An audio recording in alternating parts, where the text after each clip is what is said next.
Well, good afternoon. It is such a pleasure to be here with you at our Break for Health session about oral health.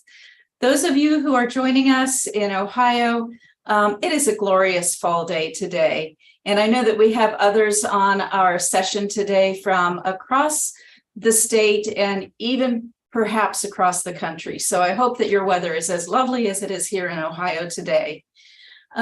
We are so happy to have been able to invite Dr. Alice Horowitz as a keynote speaker today to talk about oral health and her passions for helping people understand the importance of oral health and how it is connected to overall health. But first of all, I know that you've noticed, if you've been on these calls before or on these webinars, I'm not Nettie Carter. And I could never aspire to be Nettie Carter. Nettie cannot MC for us today because she's actually in Columbus, I think at the Minority Health Council for the governor. So we miss her, but I'm going to try to do my best to help make this run smoothly. So if you take a look at the way the screen is set up, most of you have been in a Zoom webinar before, but just to go over some of the tools, you will notice that there is a live transcript as we're speaking. If you would prefer not to see that, you can go to the bottom of your screen, click on the little CC button on the right, and then you can hide subtitle, and then that will not appear on your screen. The other thing is that if you have a question anytime throughout this presentation, feel free to answer those in the Q&A box at the bottom of your screen. We're going to hold off on asking questions until after Dr. Horowitz has finished her presentation, and then we will open up the Q&A box and make sure that we address the questions that you enter. So before we get started and I make formal introductions of our panelists, I'd like to go ahead and start with a poll, and this is for everybody who's viewing this right now, including our panelists, to answer the 3 questions that you will see on your screen right now. And when you're done, hit the submit button, and then we'll just have a way to see how people are responding to these. So just take a moment. We're not going to keep these up terribly long. And when you're done, we'll submit those. And our man behind the screen today is Alex Miller from Shiftology. And so, Alex, when you see that we have a few answers, would you please pull up the responses to that first poll question?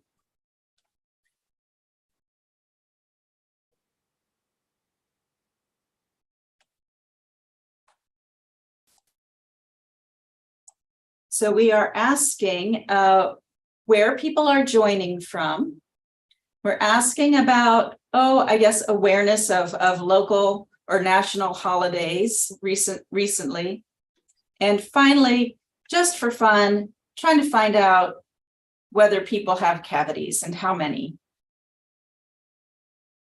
So do we have those poll responses ready, Alex? There we go.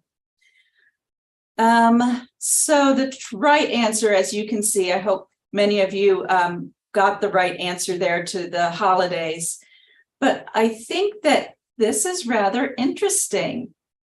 Most people have 8 or more fillings. So I'm going to use this opportunity to introduce our panelists, and I'll start with Dr. Crowley, who is the director of the Hamilton County Oral Health Coalition.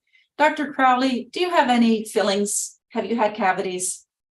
Yes, I have a mouthful of restored teeth. Luckily, they've been in a good condition, and because I've chosen to take care of it, I haven't really had any restorative care for a very long time. So most of it was done in 1973. Okay, great.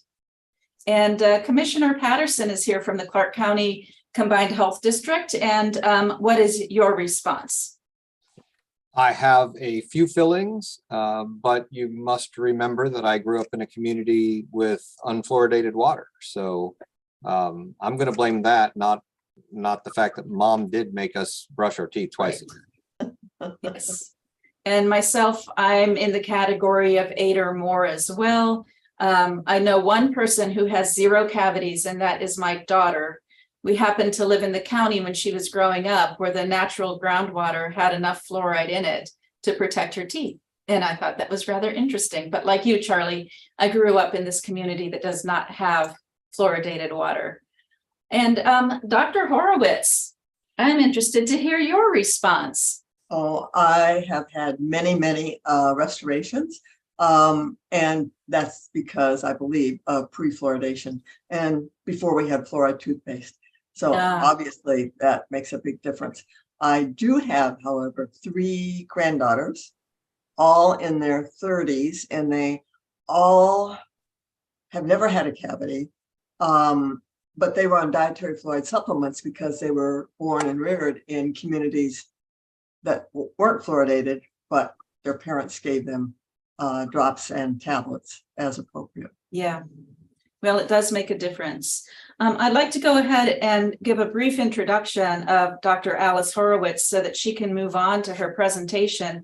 I am so pleased to have you joining us today and really look forward to learning from you about dental health literacy.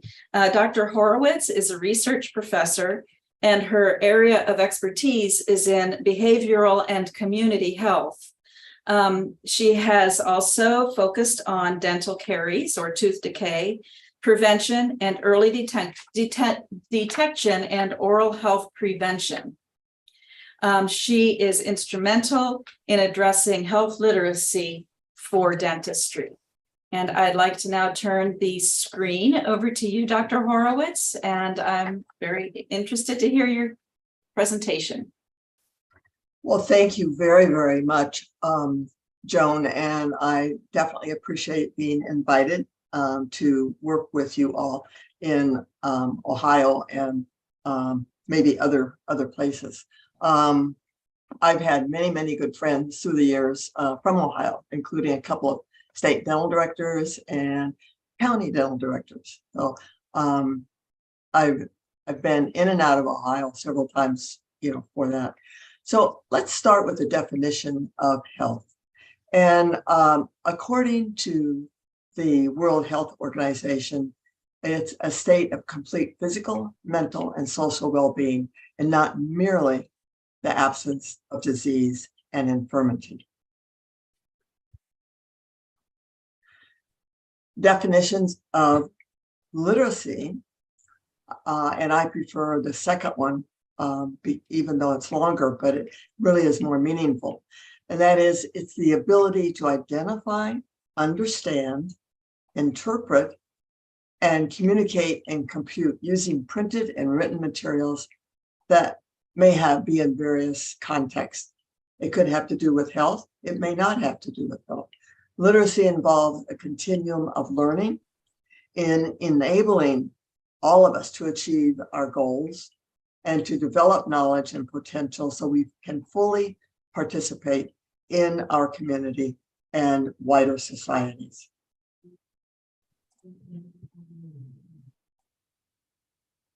Definitions of health literacy. The first one came from the World Health Organization. And health literacy represents the cognitive and social skills which determine the motivation and ability of an individual to gain access, to understand, and use the information in ways which promote and maintain good health. So then in the year 2000, 2 physicians, Ratson and Parker, took the WHO definition and came up with their own, which we have used for a couple of decades.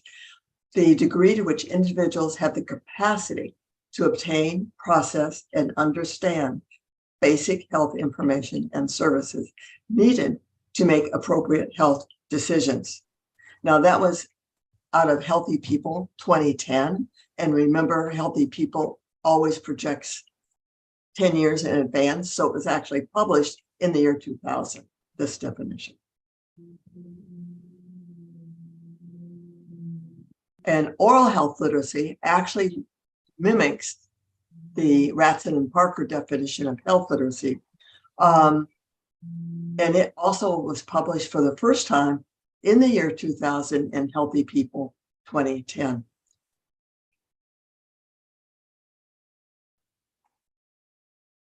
Fast forward, and for Healthy People 2030, we have redefined health literacy into personal health literacy and organizational health literacy. Personal health literacy is pretty similar to the previous one, and that is the degree to which individuals have the ability to find, understand, understanding is critical, and use information and services to inform health-related decisions and actions for themselves and for others. It could be a mom making decisions and finding out information to keep their child healthy. It could be an adult who is actually taking care of their parents. Organizational health literacy is different. It's the degree to which organizations equitably enable individuals to find, understand, and use information and services to inform health-related decisions and actions for themselves and others. This is, to me, broadening the definition of health literacy, because really, if we don't have a health literate organization, that basically means it's not user-friendly, then a lot of people will avoid it. And sometimes that is the reason why people say don't go to see a dentist or don't go for a medical appointment. So this is a critical distinction. And at the same time, it's important to understand that the health literacy of providers is included in both of these two, personal and organizational health literacy. So we need to focus on more than the patient or the public. Healthcare providers have a major role in increasing oral health literacy and improving health outcomes. And we always have to think about policymakers. We have to focus on them as well as individuals, because they make so many major decisions that affect all of us and our patients. So why is oral health literacy important?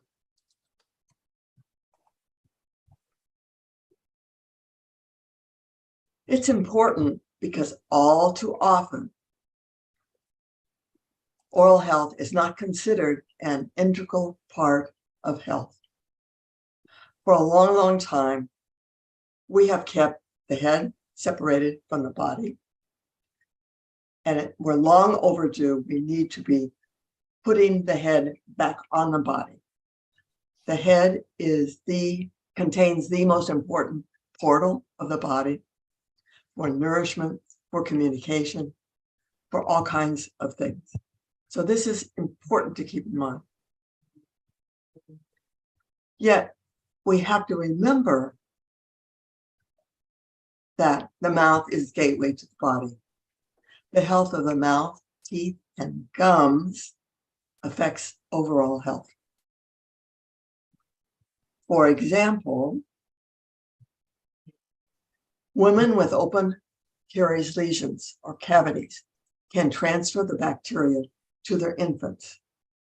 The bacteria that cause tooth decay, generally strep mutans, is transferred from mom or a significant other caregiver to the infant after birth. So if we have a mom whose mouth is really cleaned up, no decay, that this is less likely to happen. We're less likely to have a child with early childhood caries. Pregnant women with periodontal diseases are at risk for preterm and low birth weight infants. In addition, if a person with diabetes has periodontitis, he or she is unlikely to be able to control their blood sugar or their A1Cs. So this is pivotal to remember because, diabetes is on the rise in our country, and we need to do something about that. In addition, inhaled bacteria from the mouth, especially for the elderly who are hospitalized, lead to pneumonia and bronchitis, and not infrequently death. Further, periodontitis, gum disease, is a risk indicator for cardiovascular diseases. So all of these are very, very important.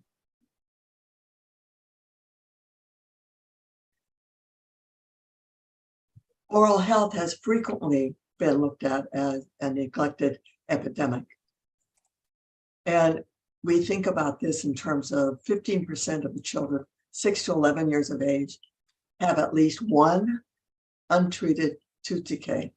Now, these data are from 2018, and my understanding that due to COVID, when so many people didn't go to the dentist, that these numbers have all escalated because of lack of dental care, and quite possibly an increase of parents, trying to keep children happy, and maybe too much television, giving them more unnecessary sweets just to be nice, to be kind in the troubled times that we had.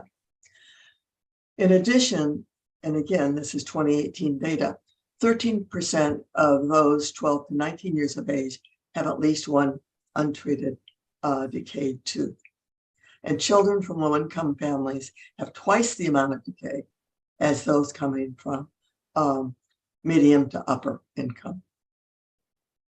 And here is really bad news, is that approximately half of adults have some form of periodontal disease.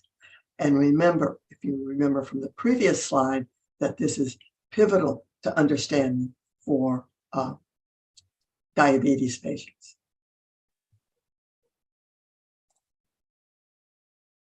So early childhood caries, we refer to it as ECC, is one or more decayed surface in a primary tooth in infants 71 months or younger.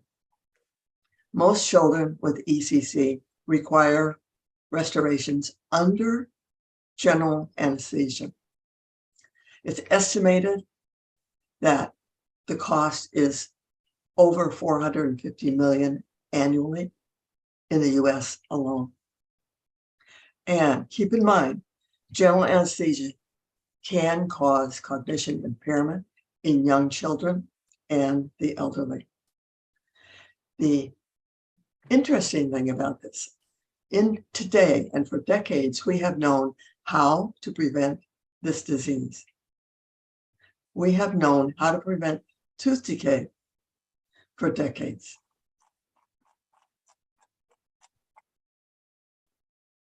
So just a general reminder, and I know those of you with a dental background know this, but for those who don't have a dental background, prevention of dental caries is relatively simple. To ensure the mouths of especially pregnant women, because that's what I started out talking about, before they deliver, to prevent transfer of caries causing bacteria from mom to baby, is the appropriate use of fluorides. Community water fluoridation is number one. That's what we want to have most, and the options is best for everyone. Second, if children don't have access to optimally fluoridated water, then we can use fluoride drops or tablets. Those are prescription, and drops should be given until a child can take a tablet, usually about 2 years of age. And then the tablet should be taken till they're about 18 years of age. In addition, fluoride toothpaste should be used twice a day. Those who are at high risk for tooth decay can also use a fluoride mouth rinse that can be purchased. And of course, there's professionally applied fluorides now in dental offices. For chewing surfaces, we recommend that Pitt and Fisher sealants are applied as soon as molars erupt into the mouth.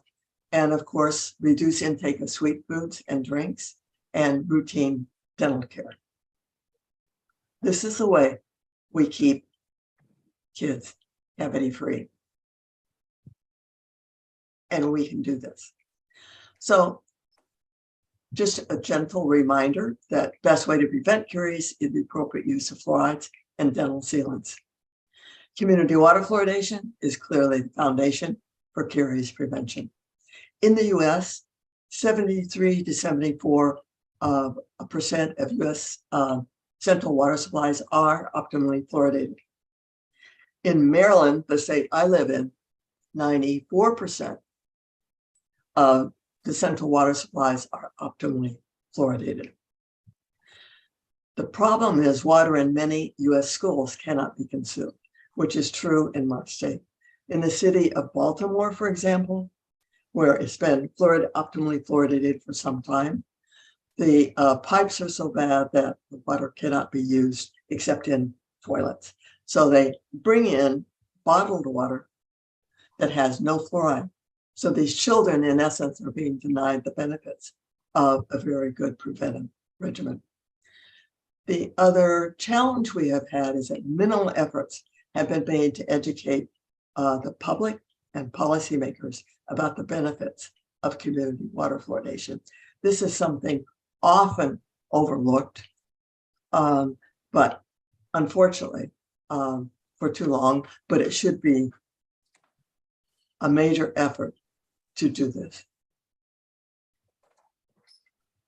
So we have to keep in mind that health literacy is inextricably linked to improved oral health, especially among low-income groups. Remember, if a mom doesn't understand that we know how to prevent dental caries, tooth decay, we cannot blame her for not taking any action for this effort. So it's our responsibility to ensure that she knows how to do this. So health literacy is really health equity. Increasing it increases health equity. And most of the dental diseases or oral diseases are among those of low income, low levels of education. So to achieve health equity, we must increase health literacy of individuals, health providers, all health providers, policymakers, and health facilities. So in Maryland, and I'm giving this as an example of some of our data, and the last time we were able to collect data was in 2011 and 2012. Because of COVID, we had to stop collecting, but we're doing that again this year. 33% of the third graders had caries experience, and 17 of third graders had untreated tooth decay. This is absolutely unacceptable because, as I have mentioned several times now, we know how to prevent this disease. So in Maryland, we know that from the National Assessment of Adult Literacy that was actually conducted in 2003, that basic prose literacy is only the most simple and concrete of literacy skills. Very, very simple. 22% of US adults lack basic prose literacy. In Maryland, 11% of Maryland lack adult basic prose, and the range is from 9.1 to 13.7. So this is something that need to take a look at in Ohio to see what the literacy level is. And you can do that by checking out the adult literacy assessment.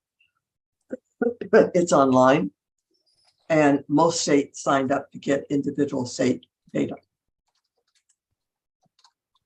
So a low level of oral health literacy is associated with a low level of knowledge and understanding about oral health. Fewer dental visits, increased severity of dental caries. There's research behind all of these. Higher rates of failed dental appointments, failed dental appointments are very expensive, whether it's a federally qualified health center or it's private practice. There's also lower oral health related quality of life and lower use of preventive regimens, like the use of fluoride toothpaste or a Pitt and Fisher sealants. So, unfortunately, oral health has been separate and siloed from general health. Physicians basically ignore it. Nurses basically ignore it. Pharmacists ignore it for a large part, and the public ignores it. Because again, we think that it's separate from the body. It's off over to the side.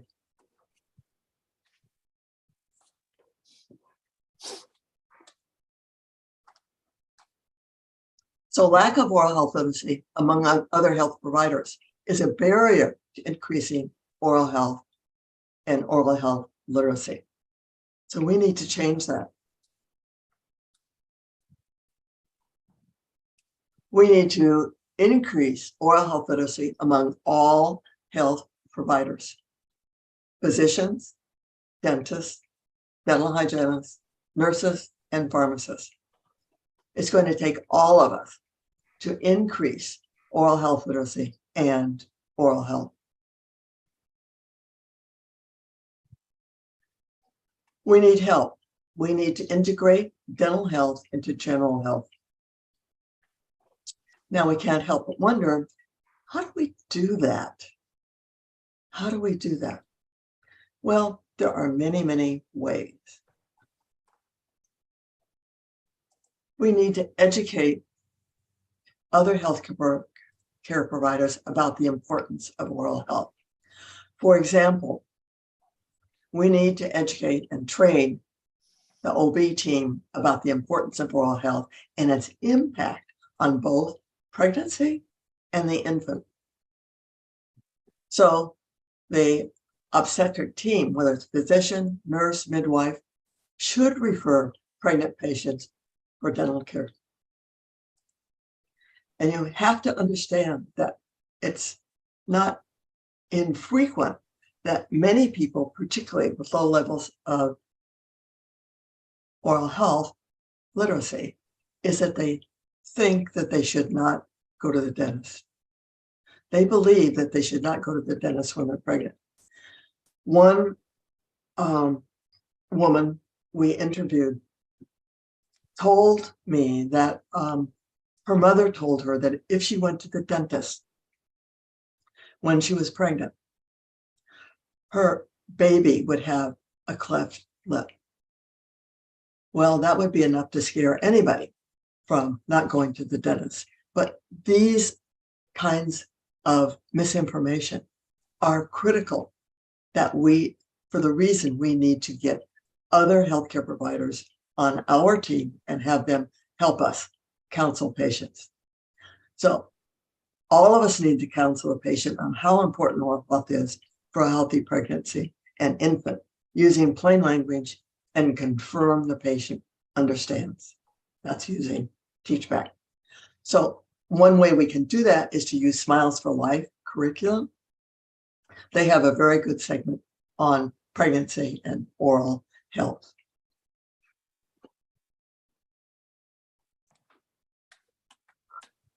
Then we need to also use reciprocity, and the dental team should refer and encourage pregnant patients to get routine prenatal care.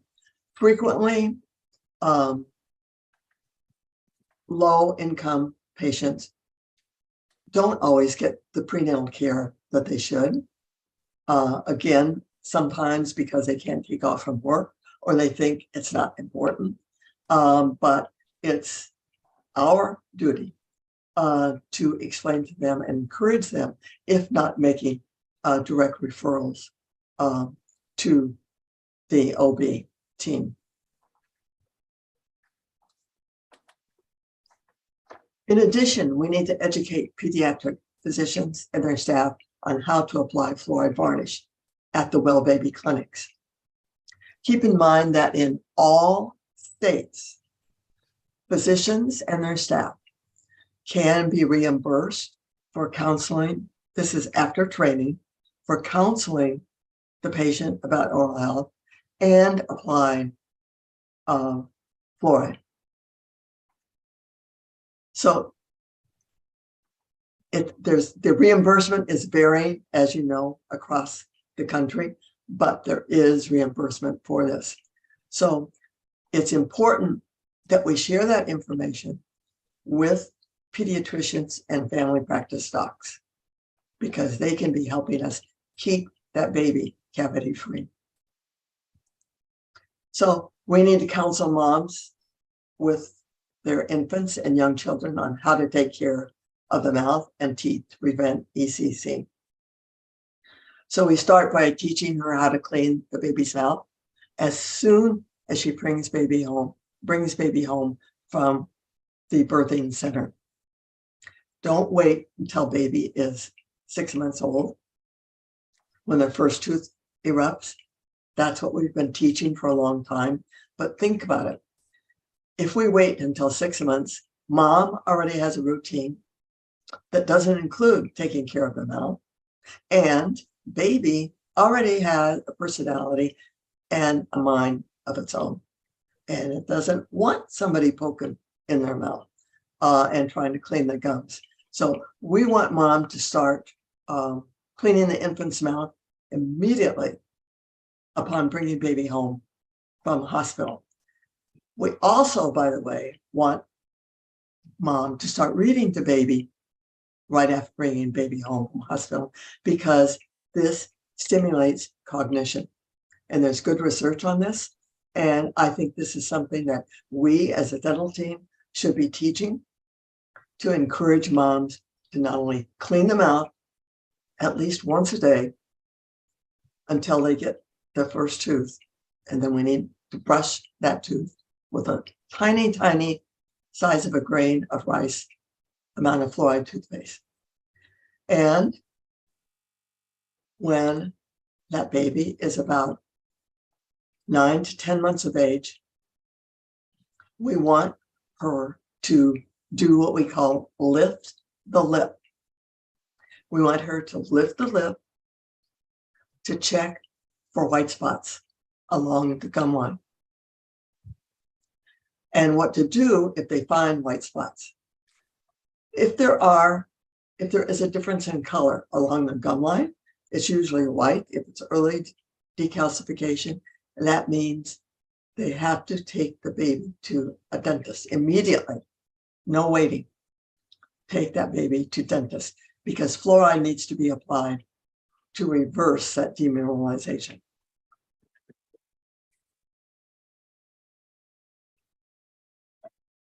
So how can we do this? We need to work with medical and nursing colleagues in clinics. Federally qualified health centers are especially good for this. We need to work in academia, dental schools, dental hygiene schools, and again, in private practice. Now, speaking of private practice, the state of California has actually developed in its online a really, really good toolkit for implementing health literacy in their individual practice. And I urge you to check that out. If anybody wants that link, I can send it to Joan and she could share it with everyone. But I would urge you to think about it, because it really gives a step-by-step way to incorporate increasing health literacy in dental practices, whether it's private practice or clinics. So the other thing we can do is to offer to provide lectures on oral disease prevention. Whether it is helping to get 9 years of age and older, the HPV vaccine, which is critical these days because the HPV vaccine prevents 6 cancers. And we should be recommending that moms and parents get that vaccine for their children. We need to provide them with publications on oral disease prevention and impact of oral disease on general health. All of these things we can do, we know how to do. So we need to communicate with our patients. We need to listen carefully to what patients have to say. A recent study I was reading showed, and this was only on physicians, not on dental provider, but that the dentist, or not the dentist, the physician tended to interrupt the patient within about 18 seconds of their beginning communication. Now that just stops any of us as patients, right? That's it. You know, we can just shut down, or we'll get sidetracked and not be able to really explain to them why we're there to see them. We also need to use teach back to confirm what you think you said to your patient is what she heard. So another way of doing teach back is to ask patient to tell you what they will do at home to follow instructions. And this is critical to practice and to have your staff doing this as well. We need to slow down, use only short sentences, no long words, use plain language. There is absolutely no reason to talk about periodontitis when we can say gum disease. There's no reason to say radiographs when we're talking about x-rays. If we have to use a medical or dental term, we should always explain what that is. We can also use visual aids, draw pictures. If you're a somewhat artist, I'm not, but a lot of people are. And all of that can help convey your message. Certainly, we demonstrate how to brush teeth. We can demonstrate to mom how to clean her baby's mouth by actually doing it knee to knee and showing her how to lift the lip once a month on the baby's birthday to look for white spots. So other things that we can do is we should never ask a question with a yes/no answer. For example, if we ask someone, did you brush your teeth today? They know it's socially acceptable, we're supposed to brush. So they're going to say yes, whether or not they brush their teeth or not. Same with shower or shampoo. So if you ask the question, when did you last brush your teeth? Or when did you last shower? Then you're more likely to get an appropriate answer. The other thing we can do is to provide communication skills training for staff. The CDC has a number of excellent sessions that are free, and they will help you and your staff to increase your communication skills. In addition, we should assess our office or clinic to determine just how user-friendly is it. Are all of us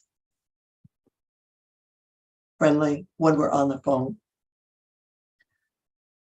If we provide after visit summaries, is this being done using plain language, no long words? The other thing we need to do is be very patient, excuse me, not only with our patients, but with our staff and with ourselves. Take small steps to incorporate oral health literacy in our clinic or in our practice. So providing training for the entire staff, it's a good idea to designate one person on the staff, somebody who's interested in this and willing to organize it and keep it going. And organize an on-site session for your staff. And have all of the staff members take the health literacy courses offered by the CDC. Practice with each other, teach back, and assess all print materials for plain language. Now, a lot in I have noticed in clinics and in private practice during COVID, almost all print materials were removed from the office waiting room. I think they're gradually coming back in now. We know that that wasn't a way that COVID was being transferred. But now is a good time to assess all print materials for plain language. And again, the CDC is a great way to do this, or you could have another whole session on training for this. So the other thing is to assess the website for plain language and usability. For example, how easy is it if a person wants to come in and find out what is community water fluoridation? How many clicks does it take to get to that part of the website?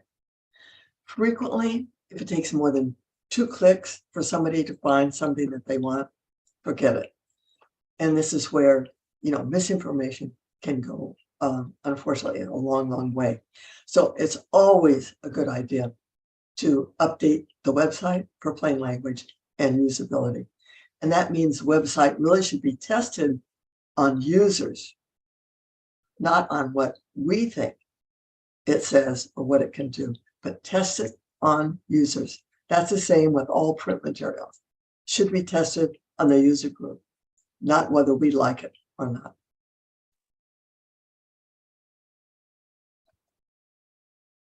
So to increase oral health literacy, we need to educate patients, colleagues, and non-dental healthcare providers about what fluoride is and what it does, what periodontal disease is and how to prevent it, the need to get HPV vaccine for boys and girls to prevent 6 cancers.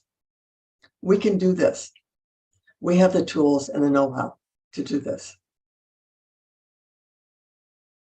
So with that, I thank you very, very much for listening. I hope you have questions.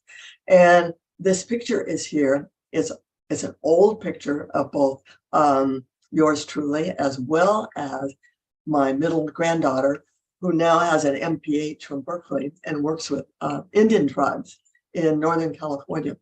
But I show this because she now has a little boy who is almost 5 years old, and neither of them have ever had a cavity. And it's because she knows how to prevent it, and her parents knew how to prevent it. And my suggestion to you is we need to provide that information with everyone, because we know how to have cavity-free kids who grow up to have fewer problems as adults. And that's, I think, providing a real service to our communities. And so I look forward to any questions you have.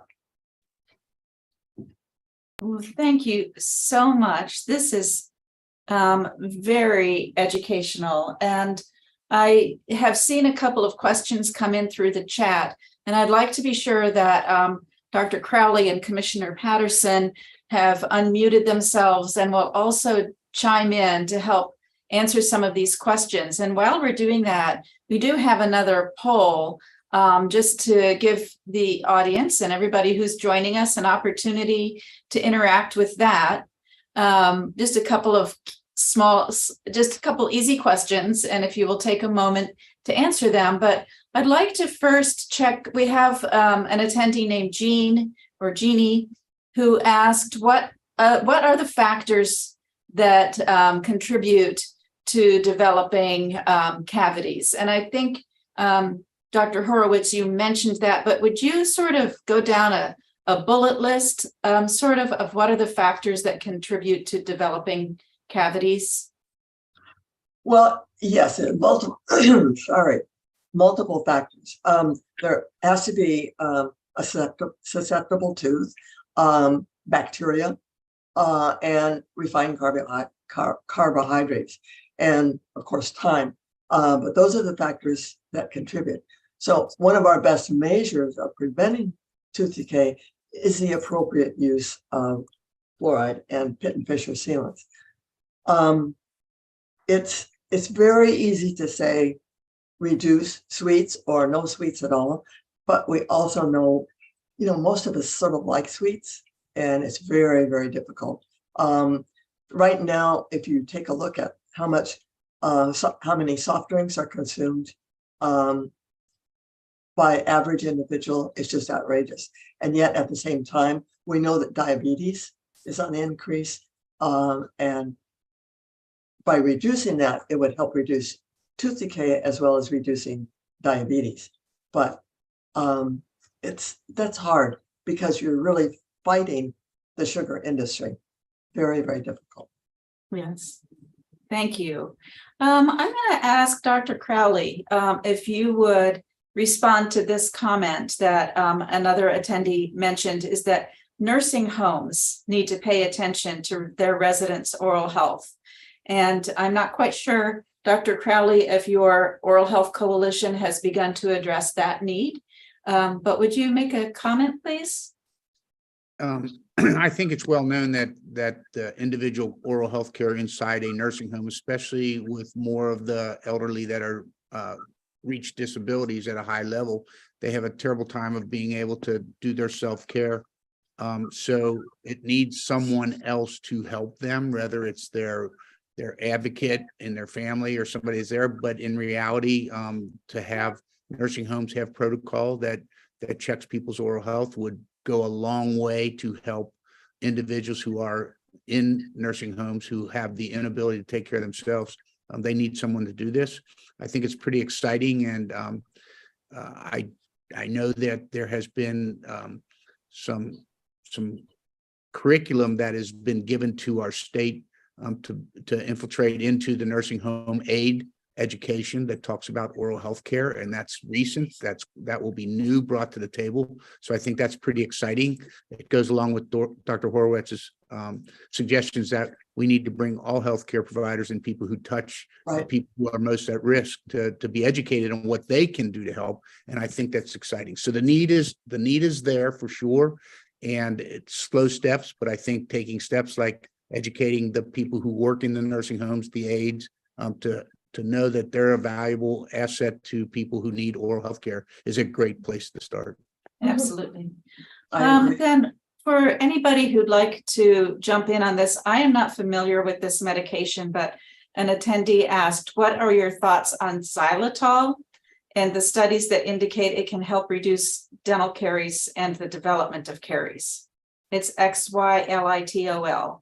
Are you familiar with that? Any of you? You're nodding your head. Commissioner Patterson, do you want to respond to that? I'm sorry, I was not nodding my head. I was actually looking, I was going to do some quick research on that. Well, then I think maybe Dr. Horowitz would have. Go ahead and do that. Yeah. Yeah, go ahead. Xylitol, yes. Use of xylitol has had mixed results, I believe. And it has been shown in some studies to help prevent dental caries. But I would say there's much more research on what fluoride can do. And I was sure what you were going to ask about was the use of silver diamine fluoride, which is relatively new in the US, but it's something that I know Dr. Crowley knows that can be used in nursing homes with elderly patients who maybe can't even get to a dentist. But if they have decayed areas, that the silver diamine fluoride will stop the decay instantly. And it's been used in other countries for a long time, but only in recent years is it used here. I think it's, if I may comment, I think it's very exciting about the silver diamine fluoride studies that are coming forth and its use in young children, especially where it started the studies, but now into that elderly population is exciting. If I can walk back to the xylitol question, studies that actually show prevention, there's a lot of work to be done, but let's forward to where we are. Xylitol containing chewing gum, obviously is a gum that doesn't contain the refined sugars that we know are very instrumental in causing tooth decay. And secondly, chewing gum, stimulating saliva, is a natural way to help prevent some of the sugars that are causing the teeth decay. So chewing gum is not a bad thing. If you choose to choose gum, choosing a sugarless gum, which a lot of the newer gums have the xylitol in, would be an excellent addition to your dietary routines. That's wonderful. Thank you for those comments. Joan, Yes, Charlie. that's exactly what the quick research I just said, that research doesn't specifically say that xylitol is reducing the cavities. It looks like very clearly those other factors that Dr. Crowley stated could be the reasons why some folks are coming to that conclusion on xylitol. And the other amazing fact that I just found out was that it's highly toxic to dogs. So don't let your dogs get into your xylitol containing chewing gum. Thank you very much. That's a good safety tip. Thank you. I wonder if we could get the responses to our last two poll questions up on the screen, just so we can maybe have our attendees take a look at these. It looks like most people want to trust their dentist or a doctor. Nobody wants to trust the internet for advice about dental health. And then this is wonderful that most people indicate that certainly heart health can be impacted by oral health. Slightly fewer are aware about pregnancy outcomes and diabetes, or how oral health can impact mental health. Here's one I'd like to ask you, Commissioner Patterson, if you wouldn't mind making a comment about how oral health can impact things even up to and including mental health. Well, we certainly know that mental health is incredibly important, and it is closely tied with our overall health. If we think about how you feel when you smile, and we think about the fact that many people that have missing teeth or have problems in their oral health, they will refrain from smiling. It's a natural reaction to many things. It's healthy. It releases the appropriate endorphins. If we're not now doing that because of oral health, it affects people's self-esteem, which also affects their mental health. That's one I was a little bit surprised when I saw the poll, but then I was like, oh, right away, absolutely. Yeah. At the health district, we believe that probably 90+% of all of our negative health outcomes are rooted in mental health. Why do we eat too much? Because we're seeking that comfort. We're seeking that, why do people take drugs? Because they want to forget, they want those highs, they want those, they want the release of the appropriate chemicals. And so we really look to see, diabetes, heart disease, COPD, so many of those diseases are rooted right back in our mental health. So now you're saying that dental health is affecting your mental health. So now we have a great big circle of how that works. And I also wonder about the effects of some of the medications that people who are perhaps taking medication to address or to control their mental status. Does that sometimes impact oral health by creating maybe dry mouth? I see Dr. Horowitz nodding, Yeah. so Yeah, maybe you can just make a quick comment there. Right, many different drugs, both OTC and prescription, can cause dry mouth. And we have to be careful for that, because that will cause dental problems, oral health problems. Yeah. So another question that came up is about poor oral hygiene and how that affects a person with dementia and heart disease. What are there connections?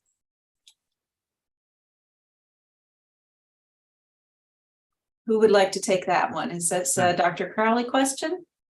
That's $1 million question. A lot of research is still being done. Association, Dr. Horowitz spoke to that. There definitely is an association, a logical association between poor oral health and other health outcomes, including heart healthiness with bacteria transfers through blood and stuff. So I think the study, we can surmise that having poor oral health is not good. And some of these outcomes, we're asking science to connect the dots at a stronger level, but all indications are, and Dr. Horowitz probably has literature that can talk to these things. All indications are that it definitely would play a role in how healthy other parts are. I think that's the takeaway from Dr. Horowitz today, is the collaboration between all health and wellness includes oral health. So so they said oral health. What was the second one? Because it kind of About dementia. Dementia, again, the problem with dementia at this point in time is those are individuals who absolutely cannot take care of their own oral health. I don't know the direct connection between poor oral health and dementia, and again, studies, but it's definitely a red flag to helping those individuals take care of themselves because they lose their ability to take care of their own oral health. Right. Okay. This is a Well, that's just- question. Go ahead.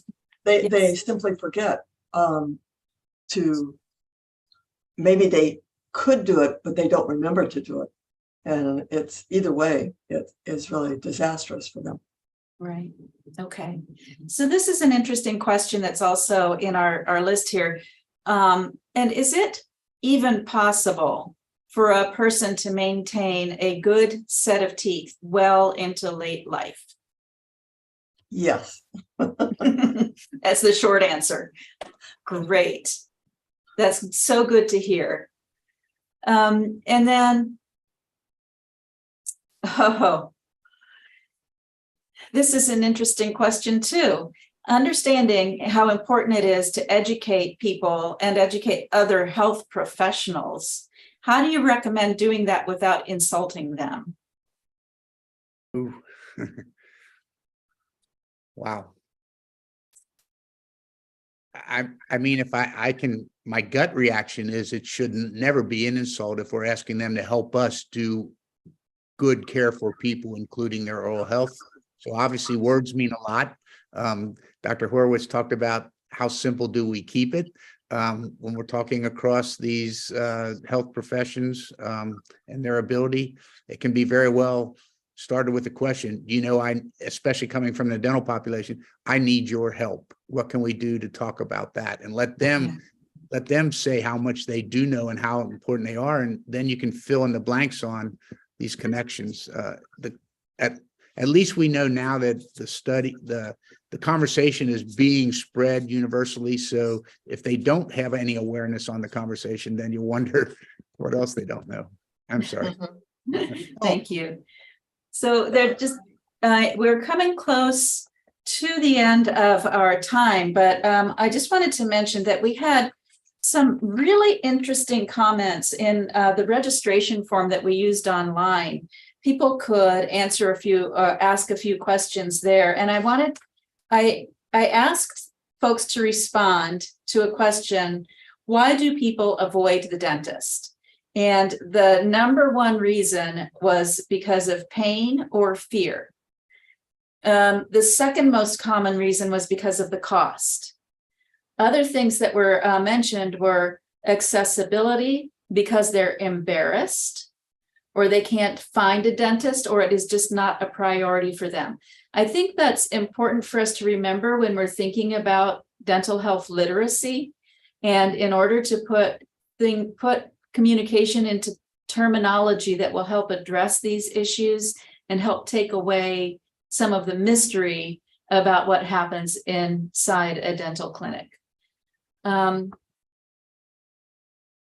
Okay, so a couple more questions, and then we will probably need to move on and let folks get back to their day. If somebody wants to raise their hand and talk about whether osteoporosis can affect dental health. Yes, Charlie. One of the keys we see with osteoporosis, especially in women, is the loosening of teeth, basically in the jawbone, and how as those bones recede due to the osteoporosis, that there is documented additional tooth loss amongst women, especially those with osteoporosis. So It's not something that's just affecting the bones. It's also affecting the structures in the body that attach or seat in those bones. Wonderful. Thank I'm you. sure there's a more technical issue from one of our dentists. Well, no, I think that's great. And then this would probably be one for you as well, Commissioner Patterson. Are schools mandated to make certain that kids get a dental checkup before they're admitted? Well, it's certainly required an overall physical before kids are going into certain activities. Obviously, they're screened at kindergarten screening as well. The biggest place where we see a required dental check is when they're going to Head Start. That is something that is required through the Medicaid program. But for typical schools like a public school, that's not necessarily something that's high on the list. Remember, schools have a lot of other things they have to deal with, including all of the vaccination records, the vaccinations that are required as well. Okay, thank you. Can I just make a comment on that? Is that checks are good, but unfortunately, even if they did go to the dentist and get screened, if the needed follow-up treatment isn't taken care of also, then it's really, not worthwhile. So I think we have to make sure that all children are able to get dental appointments on the based on what their needs are. Wonderful. Thank you so much. We'll need to wrap up here. It is 2 minutes after 1. I really appreciate everybody who's been able to stick around. I saw as a result of our first poll question that we have people from across the state, somebody from Maryland, maybe that was you, Dr. Horowitz. But it's just wonderful. And I really want to thank Dr. Crowley for partnering with me to bring his oral health coalition together with ours in Clark County to this really valuable session. So thank you so much. We do have, I'm going to ask Alex, the man behind the screen, to bring up our contact information. This whole Break for Health presentation will be available on the Community Health Foundation website, as well as it'll be sent to Dr. Crowley and Dr. Horowitz. So you'll be able to access this information. And we have the panelist contact information for anybody who has a question that didn't get answered today. So feel free to reach out to our panelists. We also can direct you to these additional resources. As I said, the recording will be available on the CHF website. And if I didn't mention this earlier, I just want to show my gratitude to Community Health Foundation for sponsoring and promoting these webinars. I think they're a wonderful outreach to the community, and we learn something new at every one of them. And then you'll see that we also have resources with the University of Maryland for Dr. Horowitz and the Hamilton County Oral Health Coalition. There is one final poll that will pop up here. And this will give us an idea of how this session has impacted how you might follow up. So please take a moment to answer those questions. And you will also receive a survey as soon as this session ends. And we appreciate your time in completing that survey so we can get some ideas about how to move forward with our next sessions. So again, thank you so much to our presenters. Thanks everybody who was able to join us today, and appreciate your questions and comments during the session. So enjoy the rest of your beautiful fall afternoon, and we hope to see you next time. Thank you.